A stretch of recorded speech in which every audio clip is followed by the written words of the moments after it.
Now we see the type of mucormycosis. How we divide mucormycosis? It's depend on a site of infections. We divide in a 6 group, 6 type of mucormycosis. First is the rhino-orbital cerebral mucormycosis, which is most common type of mucormycosis infection. Second is the pulmonary mucormycosis, gastrointestinal mucormycosis, disseminated mucormycosis, cutaneous mucormycosis, and isolated renal mucormycosis.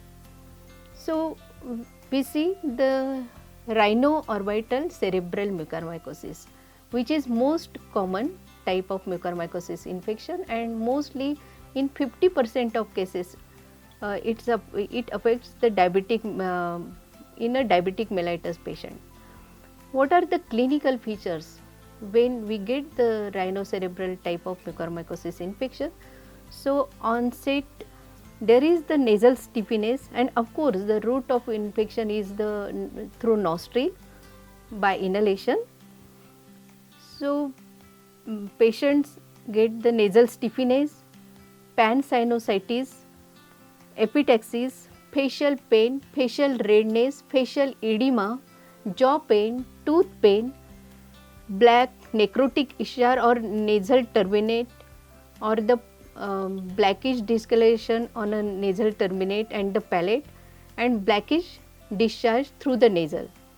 When this infection goes up to the orbital cavity, then the conjunctival redness, blurry vision, also proptosis, ecchymosis occurs, and ophthalmoplegia.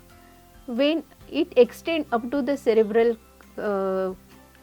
up to the brain, then the patient getting the headache, altered mental sensorium, confusion, and that increase the mortality once it enter in a brain. So, what are the complication of this rhinos orbital cerebral mucormycosis? That infection goes to the cavernous sinus, and that cause the cavernous sinus thrombosis. Multiple cranial nerve pulses occur. Patient lose the vision. Frontal lobe abscess occurs. Carotid artery or jugular vein thrombosis that cause the hemiparesis, and all these cause the increased mortality. See the picture of rhino-orbital cerebral mucormycosis. Then second type of mucormycosis infection is the pulmonary mucormycosis. The same entry is same by inhalation through nostril or nose, and it goes downward. In rhinocerebral, it goes the sinuses and the orbit and the cerebrum. In pulmonary mucormycosis, it goes downward up to the lungs, and most commonly seen in a neutropenia, patient on a chemotherapy, or patient with leukemia. Symptoms are dyspnea, patient getting difficulty in breathing, cough, patient having cough, chest pain, and fever is there.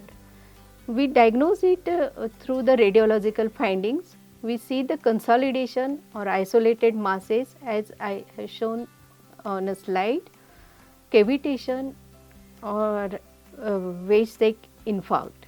CT scan is the best method to detect the extension of this pulmonary mucormycosis.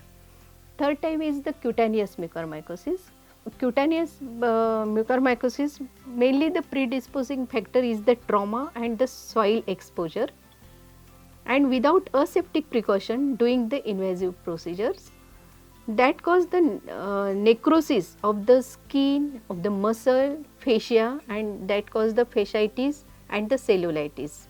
Mortality is up to 80% of this type. Fourth one is the gastrointestinal mucormycosis, and that is the rare type, and mainly in a commonly in malnourished children, or the and common organs get infected is the stomach, colon, ileum. Symptoms are abdominal distension, abdominal pain with associated nausea, vomiting, GI bleed, and fungating mass we can see on a endoscopy. prognosis is very poor in this gastrointestinal mucormycosis. Disseminated mucormycosis, pulmonary mucormycosis has highest incidence of the dissemination, and most common site are brain, spleen, heart, skin and other organs.